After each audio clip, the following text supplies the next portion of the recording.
नमस्कार, history hub में आप सभी का बहुत बहुत स्वागत है।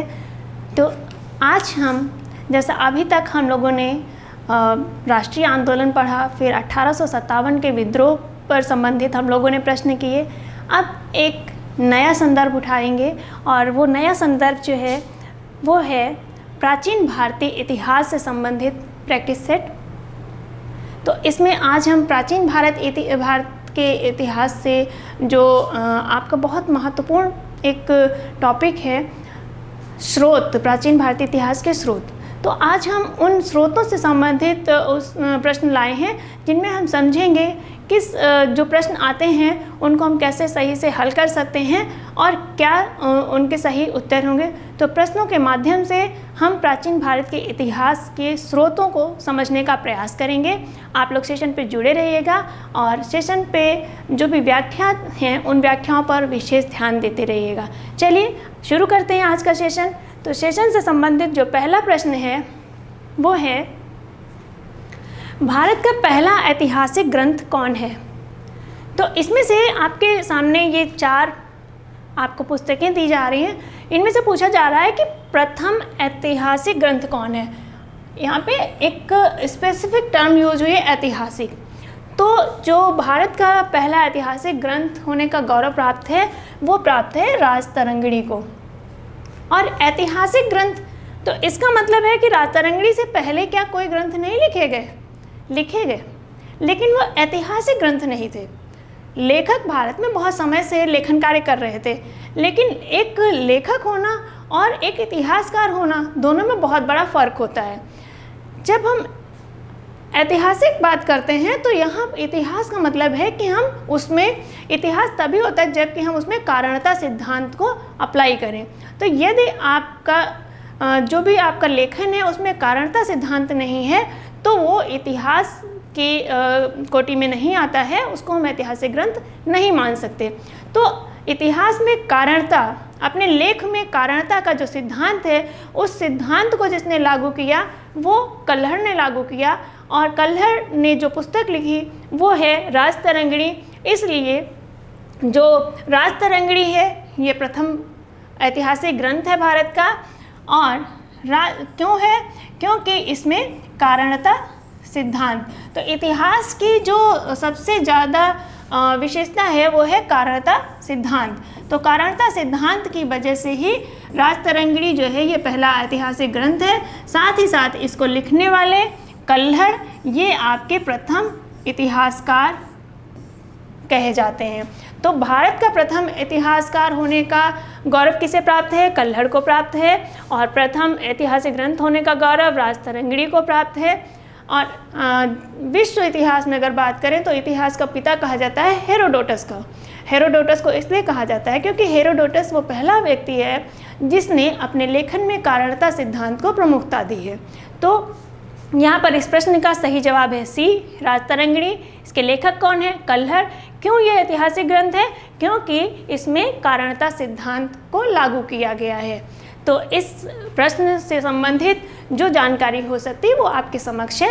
आगे बढ़ते हैं, अगले प्रश्न पे चलते हैं। अगला प्रश्न है, मनुस्मृति के टीकाकार नहीं है। इसका मतलब है कि इनमें से 3 ऐसे हैं जो कि मनुस्मृति के टीकाकार हैं और कोई एक है जो कि टीकाकार नहीं है। तो देख लेते हैं। भरूची, ये आपका छोटी ई की मात्रा इधर से रहेगी। भरूची है, मेघातिथि भी हैं, गोविंदराज भी हैं, और साथ ही साथ एक अन्य टीकाकार हैं, उनका नाम है कल्लूक भट्ट। तो ये हैं आपके मनुस्मृति के टीकाकार। 4 टीकाकार हैं मनुस्मृति के, ये आपको याद रखने हैं। जो नहीं है वो कौन है? असहाय। तो यहाँ पर असहाय मनुस्मृति के टीकाकार नहीं है। इस प्रश्न का जो सही जवाब होगा वो होगा असहाय। असहाय भी टीकाकार हैं, इन्होंने भी एक स्मृति पे टीका लिखी है, लेकिन वो कौन सी स्मृति है? असहाय ने जिस स्मृति पे टीका लिखी है वो है नारद स्मृति। नारद स्मृति के टीकाकार हैं असहाय, ना कि मनुस्मृति के। और नारद स्मृति में ही पहली बार विधवा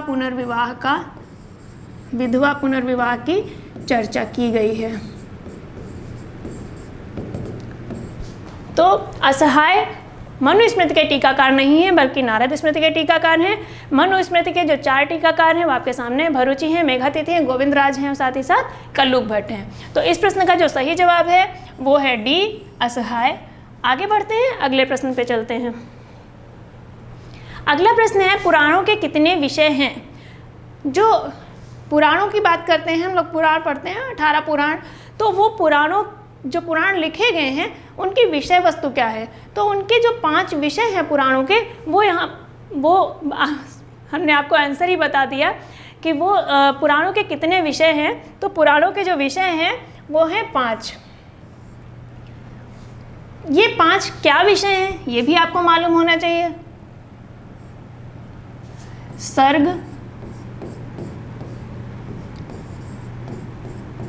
प्रतिसर्ग, मनवंतर या इसी को कहते हैं महायुग, जिसमें आपका कली, द्वापर, कली, त्रेता, द्वापर, कलयुग ये आते हैं। फिर वंश और फिर है वंशानुचरित।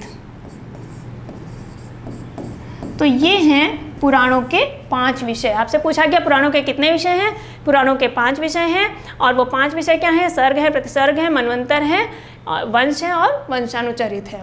तो ये यहाँ पर इस प्रश्न का सही जवाब है बी। और वो 5 विषय जो आपके हैं पुराणों के वो आपके सामने हैं। आगे बढ़ते हैं, अगले प्रश्न पे चलते हैं। अगला है निम्न में से कौन सा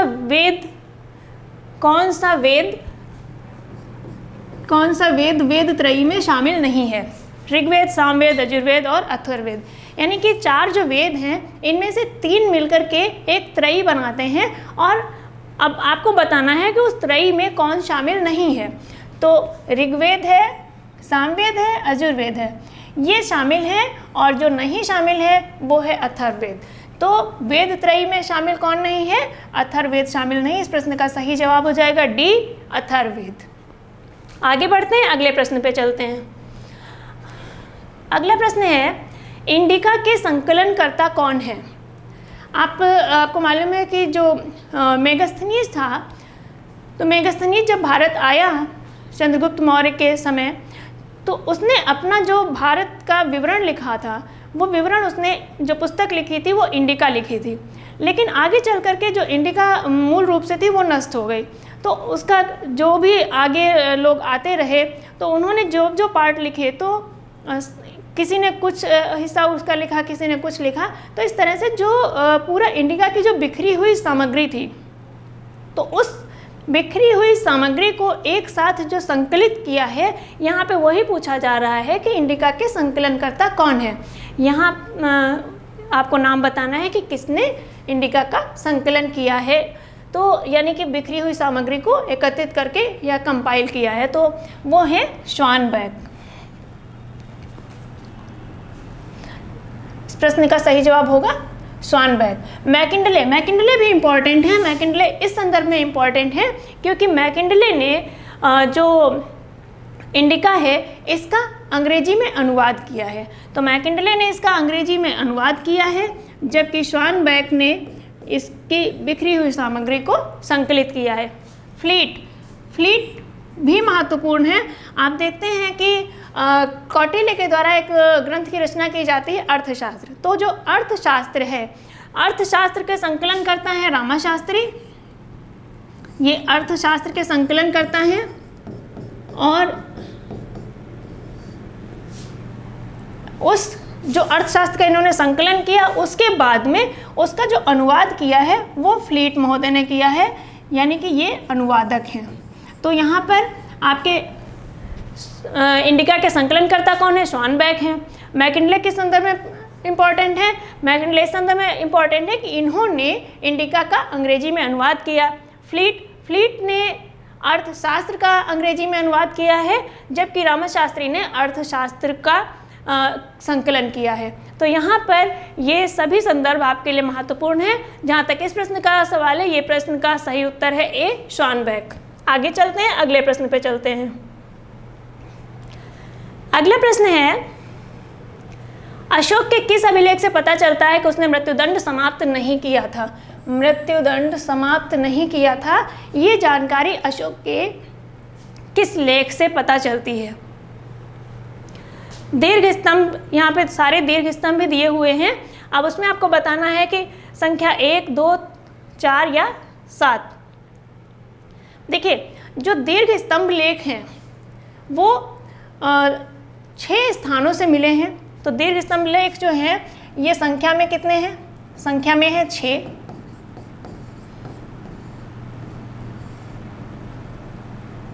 और इन पर 7 बातों का समूह लिखा हुआ है, यानी कि इसमें 7 बातें लिखी गई हैं। ऐसे 7 बातें कैसे लिखी गई हैं? ऐसे एक कोई लेख है, ये स्तंभ है, तो इस पे एक ये कोई पॉइंट लिखा है, फिर ये दूसरा पॉइंट लिखा है, फिर ये तीसरा पॉइंट लिखा है, ये चौथा पॉइंट लिखा है। ऐसे करके इस पे 7 बातें लिखी हुई हैं। तो अब ये जो लेख पूछा जा रहा है वो ही पूछा जा रहा है कि मृत्युदंड नहीं समाप्त किया है, वो 1 से पता चलता है, 2 से पता चलता है, 4 से पता चलता है या 7 से पता चलता है? इसको ऐसे समझ लीजिए। तो मृत्युदंड नहीं समाप्त किया था, ये जानकारी जो मिलती है वो दीर्घ स्तंभ लेख संख्या 4 से पता चलती है कि अशोक ने मृत्युदंड समाप्त नहीं किया है, बल्कि वो कहता है कि जिन लोगों को मृत्युदंड दिया गया है उनको 3 दिन की मोहलत दी जाती है ताकि वो अपने परिवारीजनों से मिल सके। अगर मृत्युदंड समाप्त किया होता तो परिवारीजनों से मिलने के लिए 3 दिन की मोहलत क्यों देता? तो इसी बात से स्पष्ट होता है कि अशोक ने अपने साम्राज्य में मृत्युदंड समाप्त नहीं किया था। साथ ही साथ यहाँ पे और जितने भी लेख हैं वो सभी महत्वपूर्ण हैं। दीर्घ संख्या स्तंभ लेख संख्या 1, स्तंभ लेख संख्या 2 और 7 लोक कल्याणी राज्य के लिए, यहाँ पे लोक कल्याणी राज्य की बात करता है। 2 दीर्घ स्तंभ संख्या 2, इसमें से वो कहता है, पूछता है, स्वयं ही पूछता है कि किंचु धम्मम, कि धर्म क्या है, और खुद ही उसका आंसर करता है कि आपस इनमें बहुकयान्य दया दाने सच्चे साचवे साधवे चार धम्म, कि अल्प पाप करो, मतलब एक सदाचारी जीवन जियो, यही धर्म है। तो स्वयं प्रश्न करता है, स्वयं उस प्रश्न का उत्तर देता है। तो ये धर्म को परिभाषित करता है दीर्घ स्तंभ संख्या 2 में। और 7 है लोक कल्याणीकार से, जहाँ तक इस प्रश्न का आपका आंसर है वो है दीर्घ स्तंभ संख्या 4। यहाँ से पता चलता है कि अशोक ने अपने साम्राज्य में मृत्युदंड समाप्त नहीं किया था। तो इस प्रश्न का सही उत्तर है सी। और आगे बढ़ते हैं, अगले प्रश्न पे चलते हैं। अगला प्रश्न है, निम्न में से कौन सी गुफा बराबर पहाड़ी पर नहीं है? देखिए, अशोक के लेखों से संबंधित बहुत से प्रश्न पूछे जाते हैं। अगर प्राचीन भारतीय इतिहास के प्रश्नों को उठाएं तो जो भी परीक्षा होती है जहां पर प्राचीन भारतीय इतिहास से प्रश्न पूछे जाते हैं तो अशोक से संबंधित, अशोक के लेखों से संबंधित एक प्रश्न आपको अवश्य देखने को मिलता है। तो उस पर अच्छी पकड़ होनी चाहिए कि वहाँ से आने वाला कोई भी प्रश्न हमसे गलत ना हो। तो यहाँ पर देख लेते हैं, पूछ रहे हैं कि कौन सी गुफा बराबर पहाड़ी पर नहीं है। आपको पता है कि अशोक और एक अशोक का पौत्र था दशरथ, इन दोनों लोगों ने कुछ गुफाएं बनवाई थी और आगे चल करके वो जो गुफाएं थी वो दान दे दी थी आजीविकों को। तो अब दोनों ने बनाई है, अशोक ने बराबर पहाड़ी पर बनाई थी जबकि दशरथ ने नागार्जुनी पहाड़ी पर बनाई थी। तो यहाँ पर कौन सी बराबर पहाड़ी पर नहीं है? तो कर्ण चौपर है, विश्व झोपड़ी है, सुदामा है, जो नहीं है। यानी इस प्रश्न का जो सही जवाब है वो है डी, वाहिका, ये नहीं है। और ये कहाँ है? ये नागार्जुनी पहाड़ी पर है, नागार्जुनी पहाड़ी पर है। और ये किसने बनवाई थी? ये दशरथ ने बनवाई थी। तो इस प्रश्न का जो सही जवाब है वो है डी, वाहिका। अब याद करना कि कैसे याद रखें, क्योंकि 3 गुफाएं बनवाई थी अशोक ने, 3 गुफाएं बनवाई थी दशरथ ने। तो हम अशोक की याद रखें, बाकी जो भी हैं वो आपकी नागार्जुनी पहाड़ी पर है और वो दशरथ ने बनवाई। तो देखिए, कर्ण में से के, विश्व का वी, सुदामा का यस, KVS केंद्रीय विद्यालय संगठन होता है ना, तो KVS, बस KVS भर याद रखें कि KVS जो है ये अशोक से संबंधित है। अशोक बराबरी की बात करता है, समभाव की बात करता है, तो अशोक ने कहाँ बनवाई थी? बराबर पहाड़ी पर बनवाई थी। और उसकी गुफाओं को कैसे याद रखेंगे? केवीएस से, बहुत आसानी से याद रख सकते हैं। इसके अतिरिक्त जो अन्य गुफाएं हैं, जैसे लोमहर्षि गुफा है, गोपिका है, इनके जो दशरथ ने बनवाई थी उसमें वाहिका है, वाहिका के साथ में एक आपका है गोपिका, और साथ ही साथ लोमहर्षि ऋषि की गुफा। तो ये 3 बनवाई थी आपका दशरथ ने। और केवीएस याद रखेंगे तो आपको बहुत आसानी से अशोक का याद रहेगा। तो ये नागार्जुनी पहाड़ी पर ये 3 है, बराबर पहाड़ी पर ये 3 है। तो यहाँ पर इस प्रश्न का जो सही जवाब है वो है डी, वाहिका। शेष जो भी इस प्रश्न से संबंधित व्याख्या है वो आपके सामने इसलिए की जा रही है ताकि इससे संबंधित प्रश्न अगर आपकी परीक्षा में आए तो वो आपसे गलत ना हो। चलिए आगे बढ़ते हैं, अगले प्रश्न पे चलते हैं। अगला प्रश्न है, किस गुप्त शासक ने सर्वप्रथम तांबे के सिक्के चलाए? यहाँ पर तांबे के पूछा जा रहा है, किस गुप्त शासक ने सर्वप्रथम तांबे के सिक्के चलाए? ये सभी गुप्त शासक ही दिए हुए हैं, तो देख लेते हैं। जहाँ तक चंद्रगुप्त प्रथम का संबंध है तो इनके बारे में जो सिक्कों से संबंधित महत्वपूर्ण तथ्य है, तो इन्होंने स्वर्ण सिक्के जारी किए थे। और स्वर्ण सिक्कों की भी जो खास विशेषता है वो विशेषता ये है कि इन्होंने राजा रानी प्रकार के सिक्के चलाए थे, या इन्हीं को कहा जाता है विवाह प्रकार के सिक्के, क्योंकि ये जो सिक्के हैं इन पे राजा और रानी की आकृति बनी हुई है। और वो राजा रानी की आकृति वाले जो सिक्के हैं वो सोने के सिक्के हैं। तो इनके संदर्भ में स्वर्ण सिक्के प्लस राजा रानी या विवाह प्रकार के सिक्के, ये चंद्रगुप्त प्रथम के साथ में महत्वपूर्ण है। समुद्रगुप्त, हाँ, समुद्रगुप्त ही गुप्त शासकों में प्रथम शासक है जिसने तांबे के सिक्के चलाए। इस प्रश्न का सही जवाब है समुद्रगुप्त। जबकि समुद्रगुप्त ने इसके साथ साथ सोने के भी सिक्के चलाए थे। सोने के जो सिक्के चलाए थे उसने सोने के 6 प्रकार के सिक्के चलाए थे। इसमें आप देखते हैं व्याघ्रंता है, अश्वमेघ प्रकार के हैं, या वीणावादन प्रकार के, जो भी ये सिक्के थे ये समुद्रगुप्त के स्वर्ण सिक्के थे। लेकिन तांबे के सिक्के गुप्त शासकों में जो सर्वप्रथम चलाए हैं वो समुद्रगुप्त ने चलाए हैं। इस प्रश्न का सही जवाब भी समुद्रगुप्त है। कुमारगुप्त के संदर्भ में ऐसा कुछ बहुत महत्वपूर्ण नहीं है, जो सिक्के चल रहे थे उन्हीं सिक्कों को आगे उसने कंटिन्यू किया। चंद्रगुप्त द्वितीय के संबंध में जो महत्वपूर्ण है, इसने सर्वप्रथम चांदी के सिक्के चलाए थे। तो चांदी के सिक्के सर्वप्रथम किसने चलाए हैं? चंद्रगुप्त द्वितीय ने चलाए हैं। और ये किससे प्रेरित था? तो ये शकों से प्रेरित होकर के इसने ये सिक्के चलाए थे।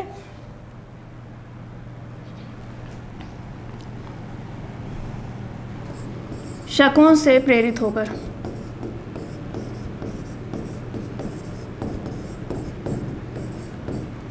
तो यहाँ पर चंद्रगुप्त के संदर्भ में जो भी सिक्कों से महत्वपूर्ण जानकारी है वो है कि स्वर्ण सिक्के चलाए थे राजा रानी या विवाह प्रकार के।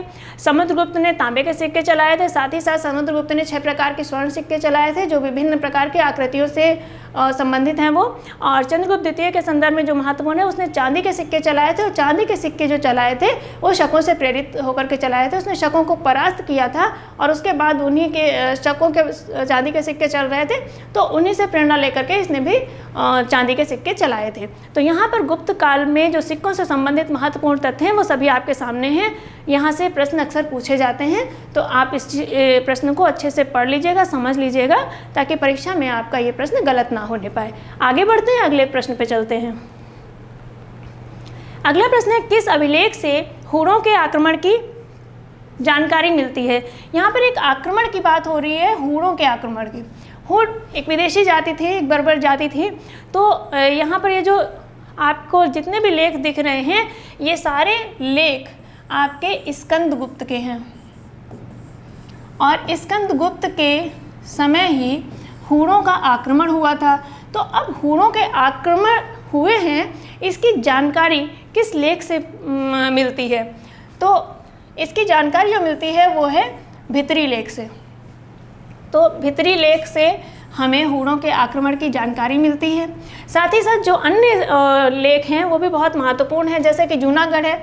तो जूनागढ़ में एक जूनागढ़ लेख से जो जानकारी मिलती है वो एक स्पेसिफिक झील के बारे में जानकारी मिलती है, और उस झील का नाम है सुदर्शन झील, जिसका निर्माण चंद्रगुप्त मौर्य के समय में हुआ था। फिर आगे चल करके इसके साथ में आप देखते हैं अशोक का नाम जुड़ता है और फिर रुद्रदामन का जुड़ता है और आपका स्कंदगुप्त का। तो ये जूनागढ़ अभिलेख से जो जानकारी मिलती है वो स्पेसिफिक एक झील की, सुदर्शन झील की जानकारी मिलती है। भितरी से आपका हूणों के आक्रमण की जानकारी मिलती है।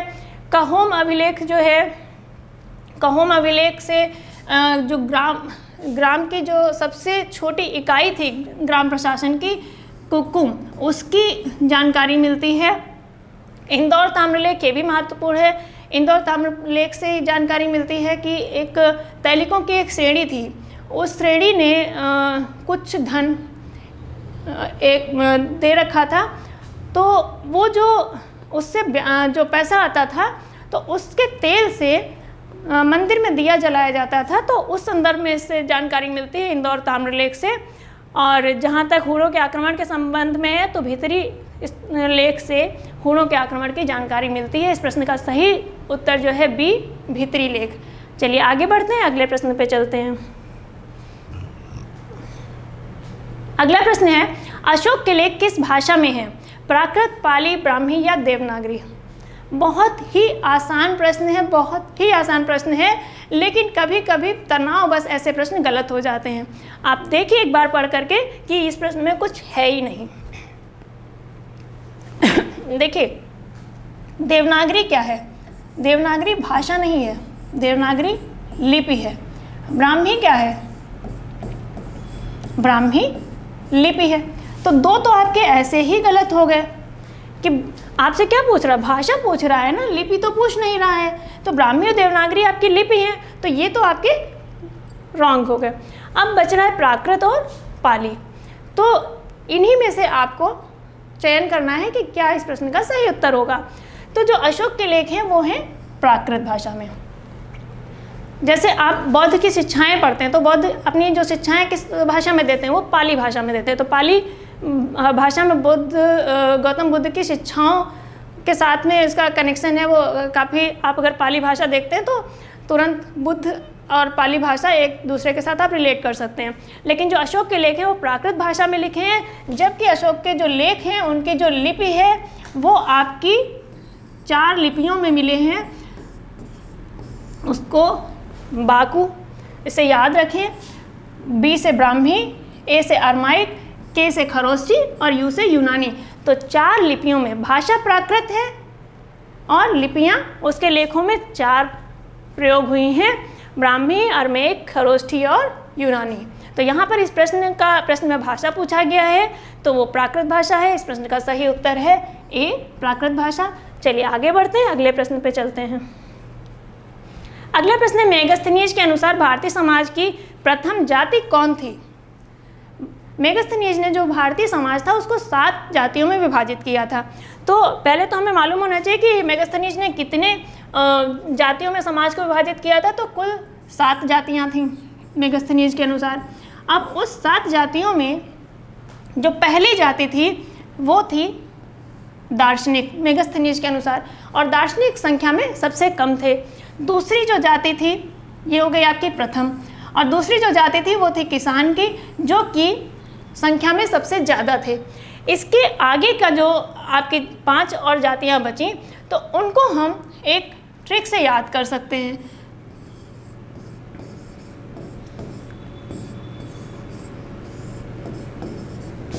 शिव्यो निरिम,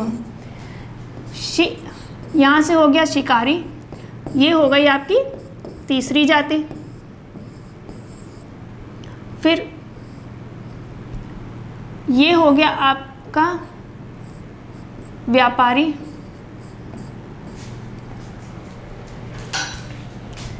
यो से हो गया आपका योद्धा,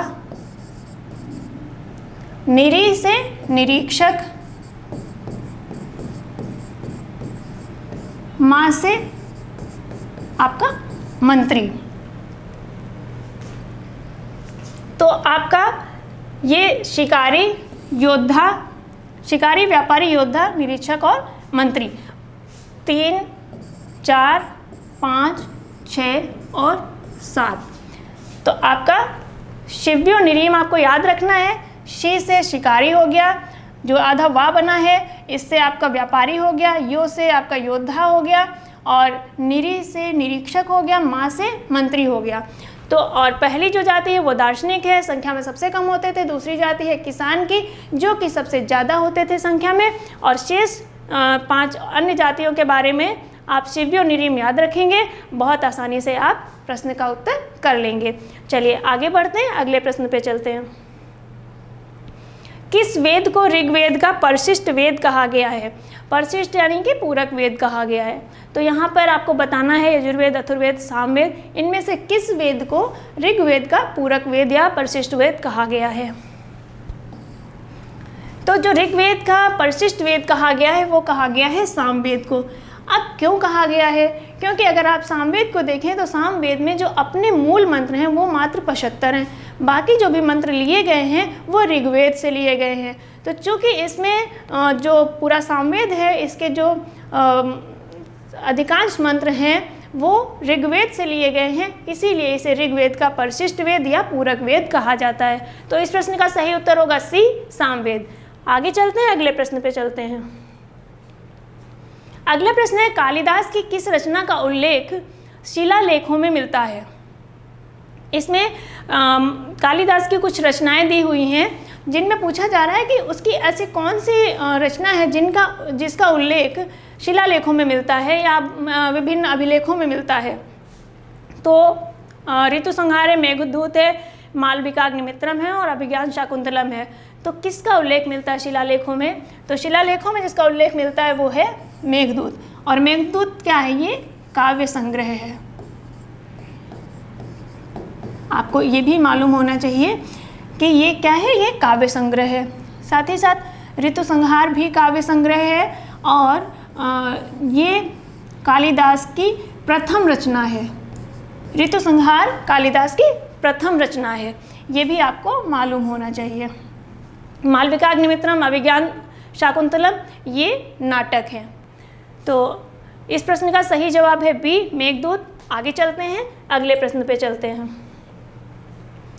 अगला प्रश्न है, अर्थशास्त्र का छठा अधिकरण किससे संबंधित है? देखिए, अर्थशास्त्र जो है तो अर्थशास्त्र में कई अनेक अधिकरण हैं। तो उन अधिकरणों में से ये पूछा जा रहा है कि छठा अधिकरण किससे संबंधित है।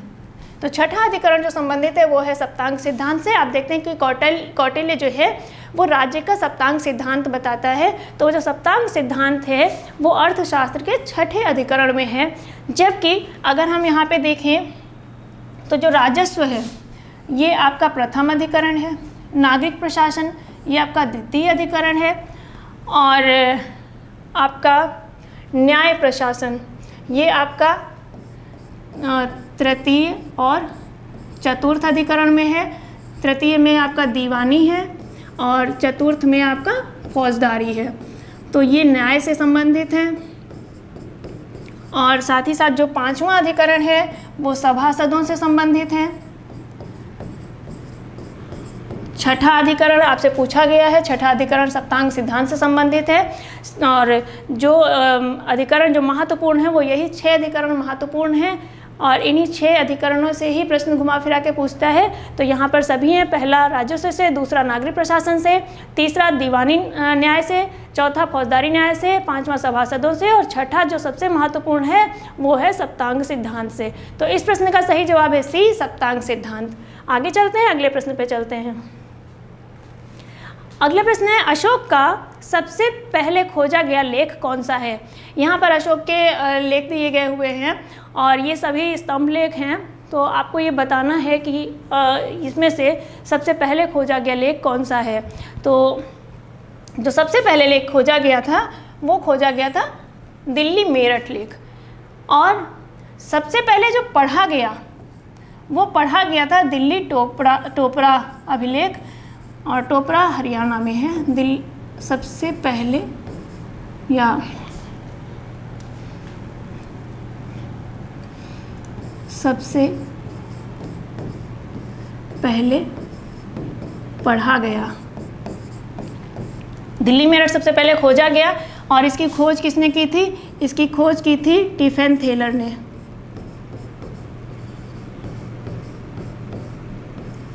और सबसे पहले पढ़ा था दिल्ली टोपरा को, किसने पढ़ा था? जेम्स प्रिंसेप ने। इसीलिए जेम्स प्रिंसेप को ब्राह्मी लिपि को सर्वप्रथम पढ़ने का श्रेय प्राप्त है कि ब्राह्मी लिपि को सर्वप्रथम किसने पढ़ा?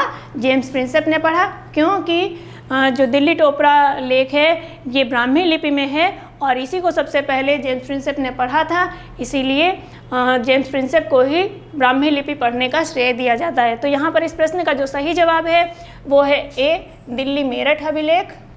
और साथ ही साथ जो अन्य अभिलेख हैं उनसे भी संबंधित कि कौन सा सबसे पहले पढ़ा गया, तो सबसे पहले पढ़ा गया दिल्ली टोपरा। किसने पढ़ा? जेम्स प्रिंसेप ने पढ़ा। किसने सबसे पहले अशोक का लेख खोजा? तो वो आपके टिफेंथलर ने खोजा। तो यहाँ पर इस प्रश्न का सही जवाब है ए। और यहीं पे इसके साथ ही हमारे प्रश्न समाप्त हो रहे हैं आज के। और कैसा लगा आपको ये सेशन ज़रूर बताइएगा। प्रश्न बहुत शानदार थे। ये सभी प्रश्न ऐसे हैं जो आपकी परीक्षाओं में पूछे जा चुके हैं और आगामी परीक्षाओं के लिए बहुत ही पूछे जाने की संभावना है।